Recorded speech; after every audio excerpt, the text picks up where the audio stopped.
Good morning and welcome to Good Morning Thailand, Thursday, and today we're talking about property and real estate, the goods and the bads, the ins and the outs, everything you want to know. And of course you can ask your questions.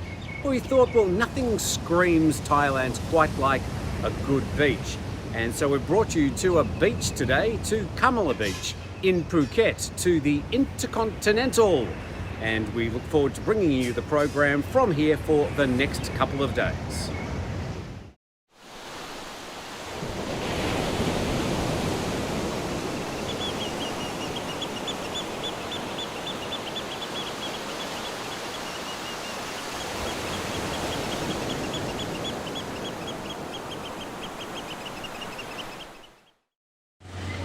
And good morning Thailand, here we are on a Thursday and we're not at Cafe Wire anymore, we're not at our studio at the Thaiger, we're at the Intercontinental in Kamala Beach. Let's start with introducing our guest today. We've firstly got Bill Barnett from C9 Hotel Works. I'm not sure where to look today, everybody's in different locations. Hi Bill. It's a rainy day here in the Sandbox. Well, we had a patch of rain. It was only very, very brief, like about a minute, but it's cleared up and it's another lovely day on the island. And we've also got Arina Kaiser, and she is a property consultant with the FazWaz group. Welcome. Thank you for having me, Tim. Come into that microphone, don't be scared. So I was going to ask you, Be Bill, like Mike. Yeah, we're going to run a bit of footage about where we are, but Bill, tell us how this place got here. 5 years ago, this was just an empty block of land. Yeah, the Montessori was kind of designed as an integrated resort, similar to Laguna Phuket. So, here you've got the Cafe Del Mar, of course, down the beach. You've got Twin Palms next door, Montessori, and you've got a number of hotels and properties coming in the back. So I guess it was a vision for Kamala really to build up what happened in Laguna as well and have resorts, have residential real estate as well.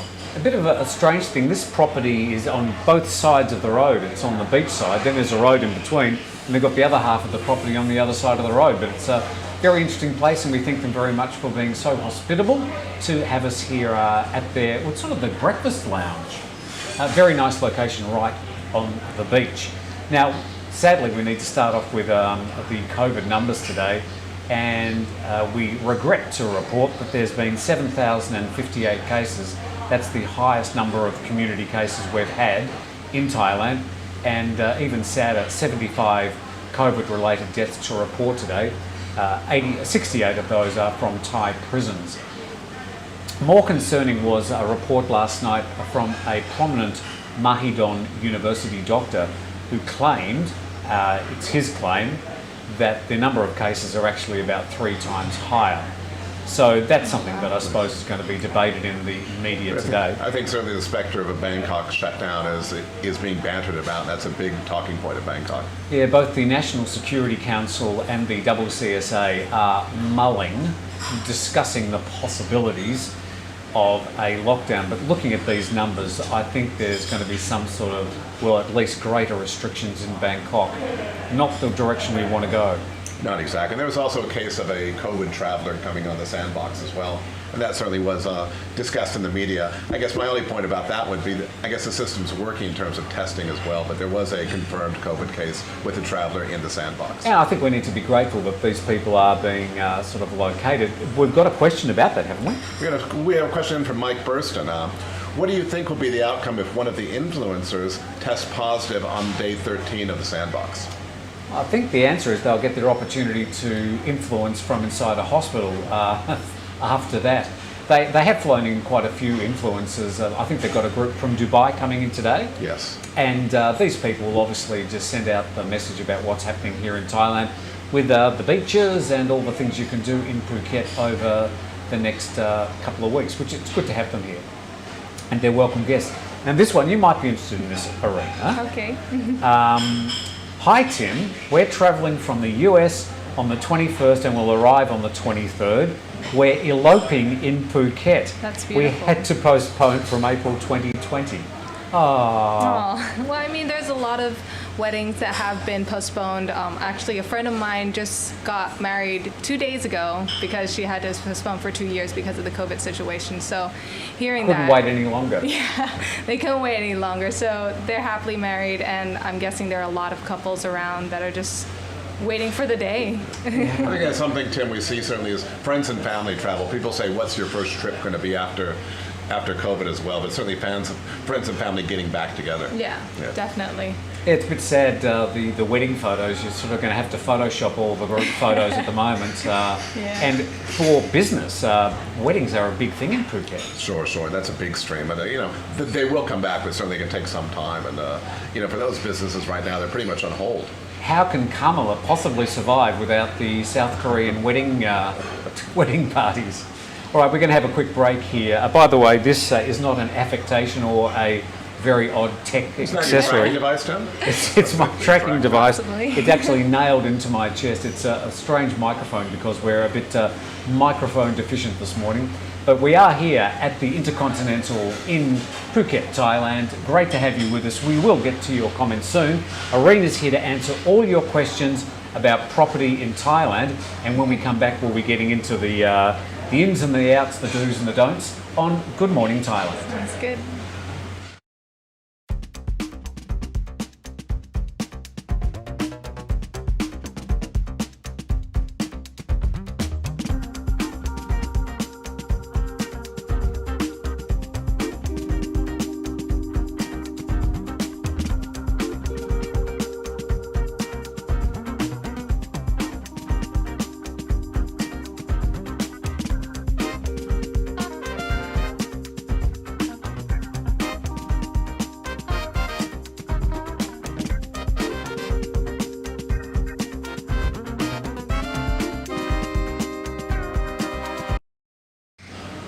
Thank you for joining us on Good Morning Thailand from the Thaiger. And just a reminder to, if you want to comment and be a part of the conversation on our website, thethaiger.com, you can go to our Thaiger Talk. If you scroll down underneath any particular article, you'll find the Thaiger Talk. It's a great big logo there, you can't miss it.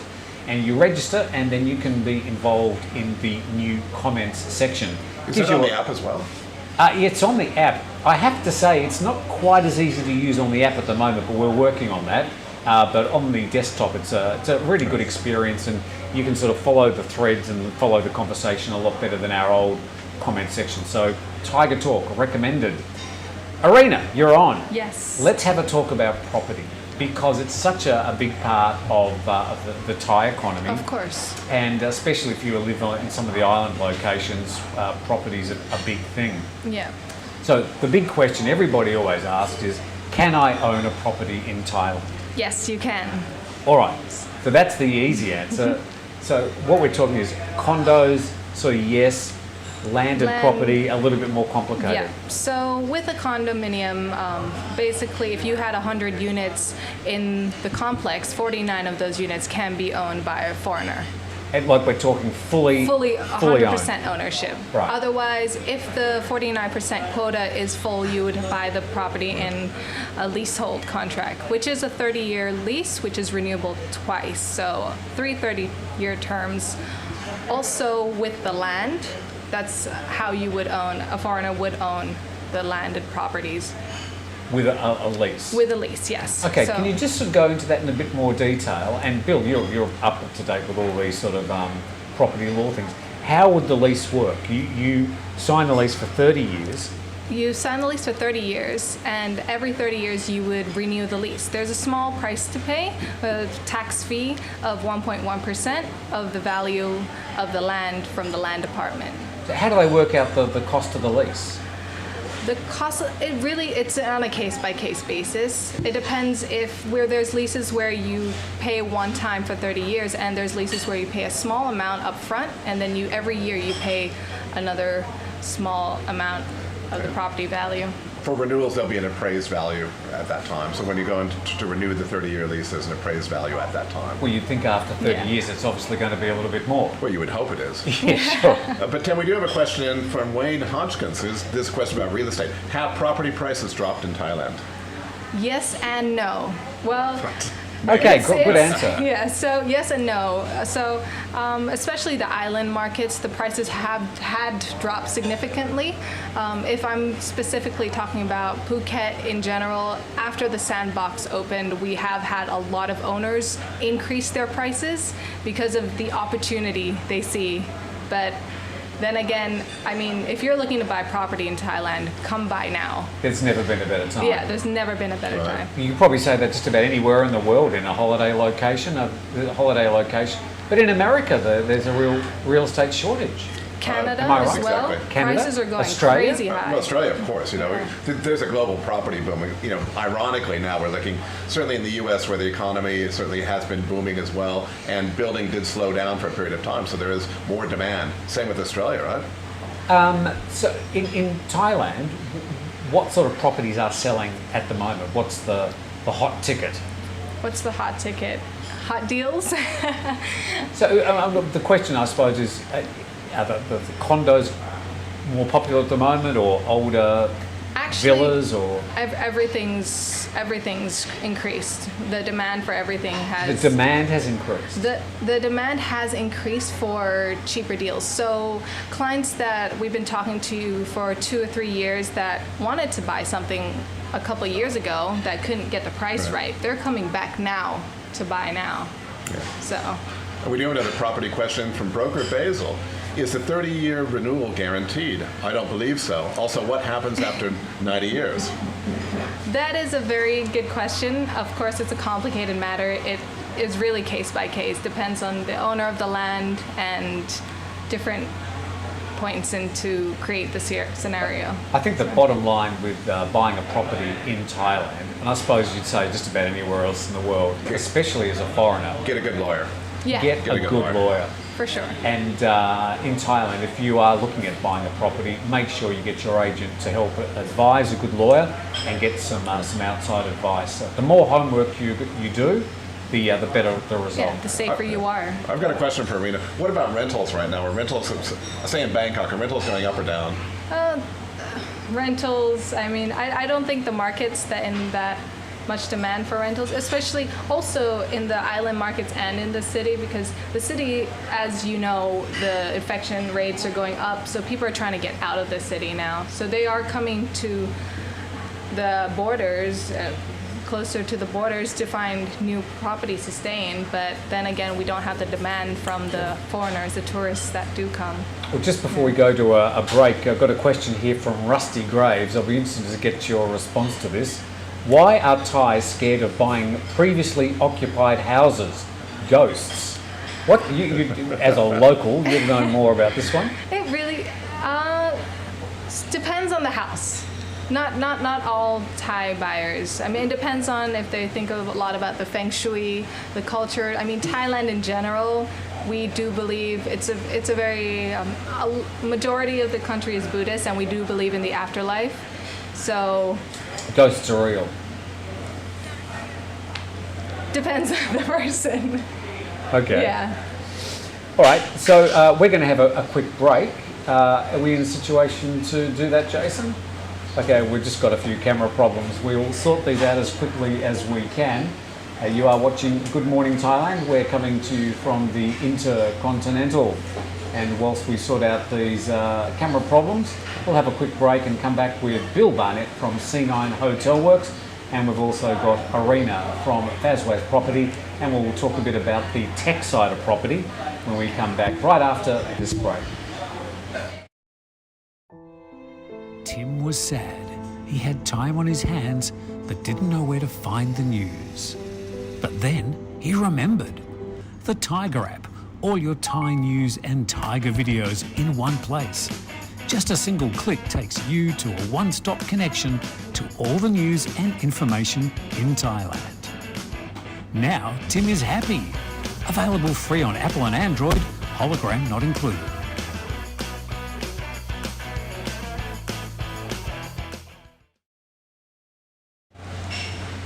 Well, I think we sorted out that little problem, and thank you very much for your patience. Thank you very much to the people who are commenting today on Good Morning Thailand.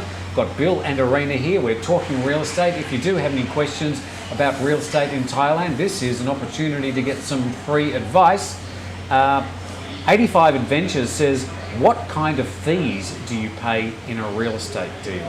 So apart from the cost of the property, what are you going to be paying for? So you'll be paying with the the sellers will be paying the income tax. There's the transfer fees, stamp duty. Yep. And also, depending on how long you've owned the property, there is the specific business tax which you would pay. Overall, the fees would never be more than 6.5% of the property's value. What sort of commission do real estate agents in Thailand operate on?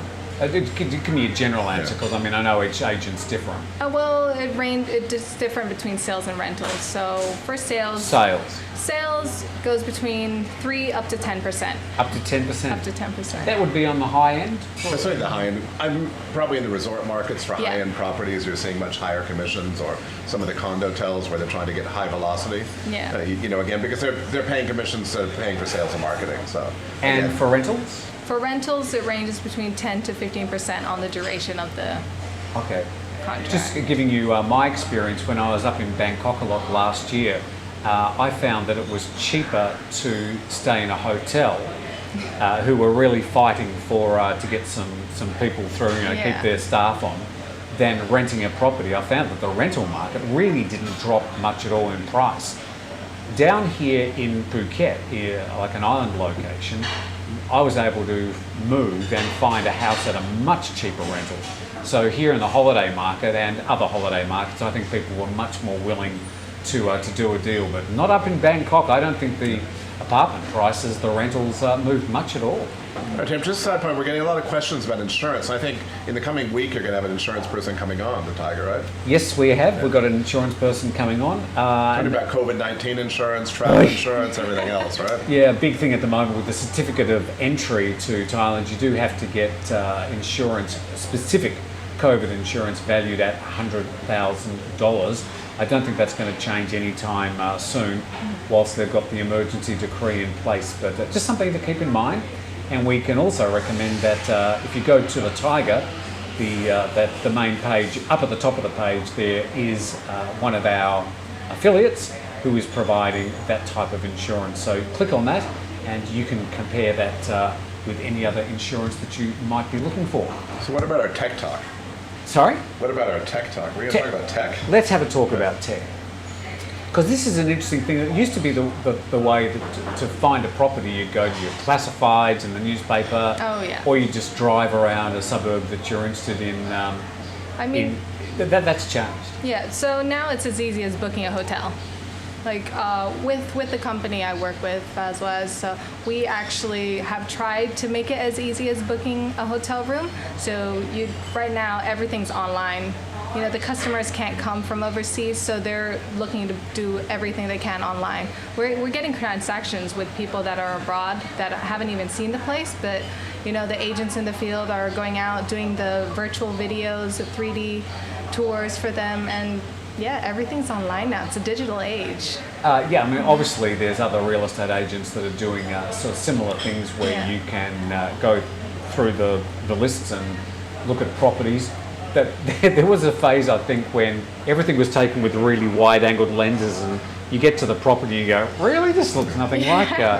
But I noticed that there's a really interesting technology, and Jet, the other newsreader on the Thaiger, does condo reviews using this technology, and he just goes and visits them, and I think it's called Matterport. Yes, the 3D tours, the Matterports. So this is really interesting because you can walk in virtually and with your mouse, and you can sort of walk forward and then turn around and then look down, then look up, and then back out of that room and go into the next room. Fascinating technology. Can you describe how it works? So you're going and shooting a live photo of the whole property. It's like lots of photos. So you do a couple photos. So if you were shooting a Matterport, you step maybe every 2 meters, you take a shot with a 360-degree camera, and the Matterport works like a puzzle. It just pulls everything together and creates this dollhouse for you. It's amazing. It's magic. So this is great because you can go and sort of visit these properties, really nice properties, or you can just go, I've got nothing better to do. My Netflix isn't working, so I'm just going to look around all these really expensive properties I can't afford. But it's quite amazing, and it's really high quality as well. So if you go to the Thaiger YouTube page, you can see some of Jet's videos, and he does these reviews, which is quite interesting because he's pretty savage sometimes too. I think during the break we're also talking about doing online appraisals, right? You're able on your system to actually do an appraisal instantly on your property. Yeah, so we have worked on trying to get more data from the markets, and we compare the neighboring prices, and we're trying to create this online appraisal system where if you're looking to list your property, you can just put in your location, put in your property, and you'll know what your property is worth. So, What happens if you go online and your property is actually worth a lot less than you think? well, that's a conversation you'll have to talk with yourself, or contact one of your local agents. I think it's interesting too because you're getting real-time data now. You actually go online, you're seeing what's transacting, and the reality probably is your property might be worth half of what you think it is, right, True. in the market, because that's what the transactions tell you. Data is very specific, so I Yeah. think it's a great approach, certainly. Of course, I think it really helps the sellers to know that, sellers that are expecting, this high to realize your property is only this high. So hopefully there's no inflation in the costs, if you'd say that. How do you find Thai sellers when they come in and say, my property is worth this much because that's what I think? Well, we try our best to educate them. We try not to offend them. I have met owners that they're selling a piece of land, and the neighboring plot of land is $5 million, and they're trying to sell theirs for $20 million. So we just have to educate the sellers. Would I be right in saying, and this is like so general and such a sweeping generalisation, but Thai people don't usually like to negotiate Oh no. down? Oh, are you talking about the sellers or The sellers. The sellers, yeah. They That's they're not really into negotiating. not that much. I mean, no, from my experience, not as much as foreigners. Yeah. For sure. A question here from Alexander Starkey, one of our members. Thank you very much for joining us. Recently, 3 new visas were announced, allowing freehold property ownership for foreigners. Any updates on this? Any thoughts on how this will impact the market? Well, that's news to me. Bill? There's been reports in the press that TAT came about incentives for foreign property buyers. This is an idea, and again, you would have to go back and change the laws to actually do this. You would have to go to the cabinet. You would have to go through a formal procedure to change land laws. So there's a lot of news about foreigners owning land, certainly, as well as this kind of liberalization, but there's nothing concrete now. It's just a press release right now. It's just chat. Yeah, let me say, just from my experience here in Thailand, that if Thais start giving foreigners freehold on land, I won't march naked down Bangla Road. I've promised that too many times, but I think that would be highly unlikely. However, I do think there may be a possibility that they'll make it perhaps easier to own property and reduce some of the complexities. I think one of the real booms has been the Thai elite visas, certainly, and that's certainly with property buyers as well. There's a lot of people taking up the visas now to come back into Thailand. Yeah. That's a great incentive, and it's really getting big numbers now. Definitely. No mask for tigers. Well, we're in a restaurant and we are socially distancing. So, And fully vaccinated. Well, you're fully vaccinated. What's your vaccine? I'm waiting. I've just Oops. so I've got some health problems, so I'm just waiting for the Moderna vaccine, which I actually applied for yesterday through the online register. Which is a good little segue, because there are a lot of people contacting us every day at the Thaiger. When can I get vaccinated? Now, these are the foreigners who haven't been able to, for whatever reason, get onto the Thailand. Keep on remembering the name of the website, but the one you were meant to get the free vaccine. And there's a shortage. The Intervac site. Intervac, that's it. Thank Yeah. you, Bill. Intervac Thailand. So there's a shortage of vaccines in Thailand at the moment, and the free rollout is just being delayed, especially if you're outside a holiday zone.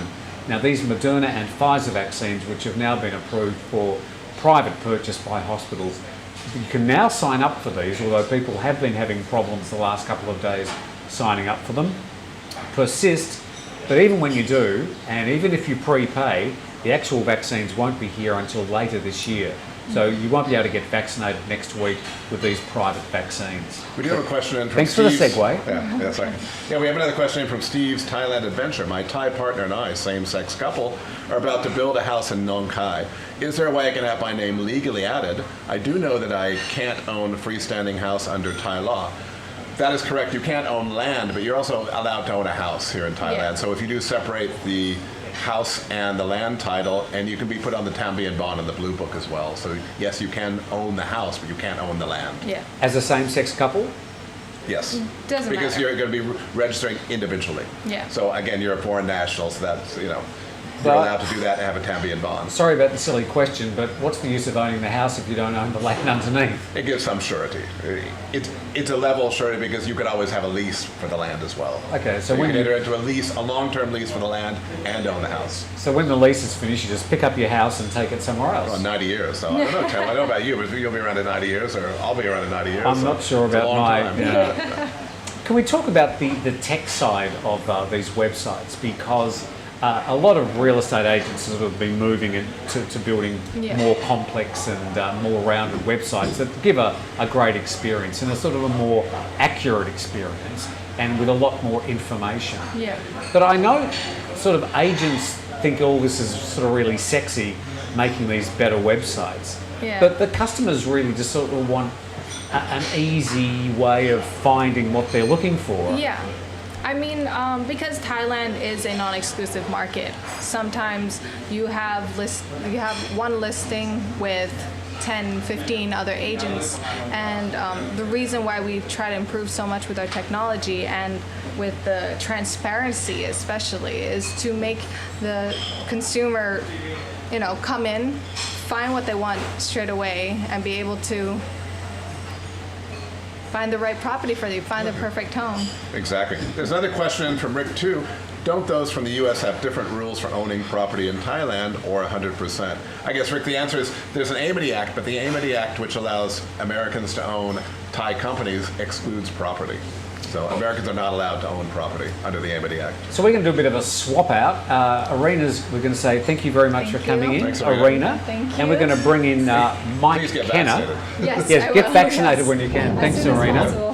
We Thanks are for having me. Good Morning Thailand here, all the Musical way chairs today, from Tom. Intercontinental in Kamala, and we're introducing with his funny glasses, Mike Kenner. Hello everyone, good morning, good morning. And Mike is the CEO of Siam Valley. Welcome to the program. Now, Mike is one of the people sort of behind some of the latest tech on these real estate websites. What was the thinking to you? I think when you look at places like Thailand, specifically Phuket, traditionally you've got real estate agents with shops or shopping mall booths with basically inexperienced young women dragging people in from the street and taking them to properties. Dragging? Literally, that was what happened. You walk into a shopping mall and you have shopping booths, and they're dragging punters, take them to 20 properties, try and sell them one. Maybe they don't get built the properties, and overall the experience is really, really bad. I think from the audience of the Thaiger, you've got people from America, which you're used to companies like Zillow, the UK Rightmove, Australia REA Group, and the same alternatives to all Western countries. I mean, how was Thailand not online in the whole real estate market where people go and find information before making purchase decisions? So our job was to kind of solve that, to bring transparency to the market, and before kind of what we was doing, it existed in a very, very minor fashion. When you say transparency, what did you see as the lack of transparency? So I'll give you loads of examples. So, real estate agents here, they want to hide the project location, for example. They don't give project names. So, for example, you put a property there, they won't tell you where it is. You have a round radius and a pin, so you won't really know where you're going to go until you call them. And that's because they want to hide these details to you, so you actually go with the agent, right? So initially, transparency started in relation, giving the names, giving the addresses, providing reviews, providing real data, updating the websites, just providing as much information to the consumer to make an educated choice before going to the actual property, giving things like 3D tours, updating pictures, updating if the building is completed. The property market here is kind of in its infancy, especially digitally. So it was up to companies like FazWaz, which is one of them, but there are many of them that are trying to innovate the online scene. I guess, Mike, in other markets, you'd see multiple listing systems where you're working with mini agents on a digital platform. Was that an inspiration for you? Well, yeah, we looked to the MLSs. So, traditionally you had, the US is kind of the biggest MLS, that there is, and that's kind of the benchmark. But the problem with Thailand is, one, the postcode systems. there is not unique postcodes for each different area, so it's very hard to identify real estate. And also the land office is not transparent. It's on, pen and paper, you go in there, so there's no public information. So because of these issues and a very, as Arina mentioned, a non-exclusive market where any agent could basically take inventory, you end up with dumping grounds, literally just dumping grounds of listings and listings, repetitive listings. Now, what we went out to solve, which is a very hard issue to solve, is how we can actually remove this and, and create, a more unique inventory. And it is a very difficult, problem. So we're still going through it again and again. Yeah. It's interesting the process, the Thai real estate industry is sort of going from what I call the white shoe brigade, the people that come in and think, I can flog a few villas and live on the beach, to a much more sophisticated way of handling it. But then there's the whole business side and the law side that sort of needs to catch up as well. Yeah, no, 100%. And we're looking, in some of the companies are looking at innovation across the board. For example, in terms of, the legals and lawyers, are they really needed? So Thais do not use predominantly lawyers to make transactions. They go. That's fascinating, isn't it? No, it's because, It's their money. Yeah. So generally across the world here, they're working out how to kind of disrupt lawyers because the fees are large. There's a lot of template documentation. DocuSign, for example, is the start of online signatures. It's been around for ages, which is basically disrupting the way lawyers work. Now we're looking at templating all legal documents for the transfer of property, land, in all different scenarios, so that way you don't have to go to a lawyer. So the idea being that you'd be able to do like your due diligence and all your legals actually on through a website. Correct. So like FazWaz is one of the companies leading legalized workflows. So you go on and basically it will define, okay, is this a foreign owned property? Is it under leasehold or freehold? Is it a condo or is it a house? What area? What taxes it is, and pre-generate the contract. Now at the land office, a transfer, there is due diligence, there's no debt on the actual property. I think, Bill, that's correct? So the question really is what are lawyers actually doing besides charging extraordinary fees for doing very, very little? I think one of the real benefits there would be the VDR, because when you're doing a transaction... VDR, video data record, because when you're doing transactions, all that data is sitting online, and it's a permanent record, meaning it's there in future. If there are any problems arise, you do have that record online. It's transparent as well. I'm going to put you both on the spot. Go for it. The question is, do either of you own property in Thailand? So I don't own property in Thailand, no. Bill? I own multiple properties in Thailand. You own... Multiple properties in Thailand. How do you own them? As companies or as... I have a Thai spouse, so certainly, in terms of that ownership, and then I also own through a leasehold structure other properties. Okay. So, yes. Just some comments here. People saying, don't buy in Thailand, rent. It's a difficult one. I think everybody's got a personal situation. And you are allowed to own a condo. As I said, Thailand has a real advantage because it's one of the countries that for foreigners to own property, you can legally own a condominium in Thailand. I should declare that I found it easier in my case to rent. I've moved several times. I've had about 6 different houses in 10 years. It suits me to rent. But for those people that do want to buy a property, there are great opportunities.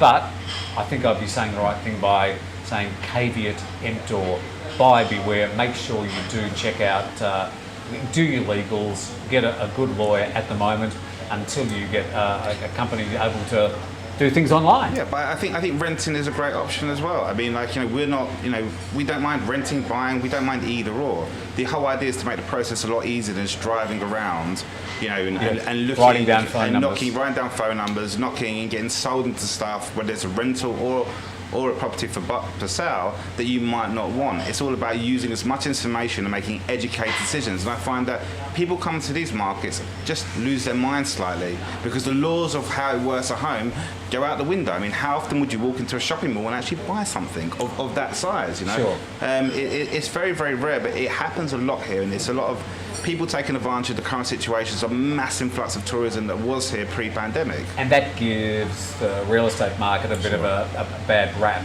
because people get some bad experiences. Massive bad rap. I think all of this is coming from, what exists. So I think, if there's consumers out there or the viewers listening, go online, search, find good platforms platforms that offer lots of information. Don't just turn up at a local real estate agent. Find a trusted platform that has good reviews and good recommendations. It could be FazWaz, it could be anyone, but do your research. It's not biased. If you don't like the platforms that we're serving, find something that suits you. Look at the tech that offers. For example, I'll give you some interesting tech that exists. Number one, there's automated valuation models that exist in the market. That means, now instead of your mate John, who's going to say that your property is worth this when he's got no idea about it, you can actually go online and use a valuation model which is instant and will value your property. That exists now, currently. Number two, sorry Bill. No. Number two, when you're looking to buy a property or rent a property, make an offer. There's functions on FazWaz where you can go on and make a digital offer. You can offer up to 20% below whatever is listed and negotiate directly with the seller, not with the agent, with the seller or the landlord itself, right? And negotiate a price online before even viewing this thing. Utilize all the tools and functions there is. If you're looking for property, use the map function. Draw some boundaries around the map and say, hey, I want to be on the beaches, just this region, that region, this region. This functionality exists already in the market. I think a lot of consumers aren't aware of what you can do from 3D tours and visiting properties. This is now fully within the Thailand Proptech ecosystem. So go and push the boundaries and see what functionality exists in these emerging markets. I've got a quick question for Mike. What about crypto and Bitcoin? Certainly moving into the property sector. Are you going to see more buyers actually dealing in this currency? Well, I think in terms of buying property in crypto, I think because it's tradable against either the Thai baht or US dollar, specifically in Thailand, I think a lot of sellers will be open to accepting. Whether it's a BTC or ETH or any of the 20,000 different tokenized systems that exist. I think whether they tokenize the land ownership would be very interesting. Whether they move, some more transparent ownership laws onto some sort of ledger where it's not with the land office, where it's a decentralized format. That way you can own your property and you can't change ownership. That would be interesting. But I think the ecosystem in Thailand, the government is the slowest form of entity. You have small companies, large corporations and government in that order. So I don't believe we're going to see kind of crypto instilled in this market for a long while. Roving entrepreneur asks the question, what's some key real estate scams or pitfalls to be aware of for buyers in Thailand? I think one scam I know of that I ran into in my very early days in the country was the people selling timeshare. That was seen as a bit of a scam, but did you know of any other sort of well-known scams? I wouldn't call it a scam, but I think something, with condominium hotels and guaranteed returns. I think that's guaranteed returns. I think when we look logically, we work in the sector a lot. When we look at guarantees and how they're saying you're going to be getting 10% for 10 years, this is a function of the hotel market, and be very wary. I think buyers should understand that when you're buying a guaranteed return, it's priced into what you're buying. So you are buying that, again. So always look closely and buy it fundamentally for good reasons, for capital appreciation. But if you want fixed guarantees like that, you're probably not going to be making them. Yeah, I agree. Guaranteed by who? But there are other scams that exist. I mean, be wary of lawyers. Lawyers in Thailand still. We've heard lots of stories of this happening where deposits being transferred 100% directly to lawyers in the hope that we are trusted under some system which exists in the West. But there's no escrow. That's a big part. Yeah, so there's scams happening in the ecosystem of real estate as opposed to purely the developers themselves. I'll let you get another question there, Bill. Catch Bay says, just talking about this topic, not about what we really need to know. Well, Catch Bay, I'd recommend that you ask a question. What do you want to know? Because we're here to answer your questions. We're being as transparent as we can. So rather than just typing a ridiculous comment, ask a question. Go for it. I think a question for Mike. What's the future of real estate agents? Bricks and mortar real estate agents here in Thailand. I think there's always going to be a place where people want to talk to somebody in person. I agree. I think the concept of an agent has to evolve. So, traditionally in Thailand, they have been low-level, underqualified individuals that can't offer much value to either the buyer or the seller. This is the reality. If you took the mass of agents within Thailand, what they need to happen is they need to use tools, technology tools, to educate themselves and the stakeholders involved in the real estate transaction to make the process more smoother. So I can see that agents will become more efficient, but only if they utilize technology. So for example, what is my home worth? Instead of them going and making up a value and saying, well, one of these properties sold around the corner for X, you can actually use, real stats to actually, value properties. So I think the role of an agent is evolving, and they will have to evolve as the consumer demands more value from the agent themselves. Yeah. M. Miranda says, don't buy a wife, lease one. Okay. Thank you very much. Mike, you look like you've only I've got had... one quick question before yes. we go. This is your dream question again. I'm going to give you 4 million baht. I'm going to give you 4 million baht. What are you going to do with it? Are you going to buy property? And where are you going to buy property? Okay, well, my answer would be with 4 million baht. 4 million baht. 4 million baht. Okay, I'll tell you what I would do. I would buy what I'd call sort of a legacy pool villa property in Phuket, because there are some, and there's lots and lots and lots of them, some really nice 2 or 3 bedroom pool villas with a bit of land. And at the moment I know they're available for really good prices, around about 4 million baht. You'd be able to get a really nice older style pool villa, which with a little bit of a lick of paint. I think Arina's freaking out over there. She's like saying, no, no. What do you think the price is? More than that? Okay. 10 plus. I think you can get some if you do a deal. Okay, Mike, I'm going to give you 10 million baht because don't give him 10 I'm million. giving him 10 million. 10. Yeah, He'd okay. waste it. He'd Okay. spend 4 million on the property and the rest on women.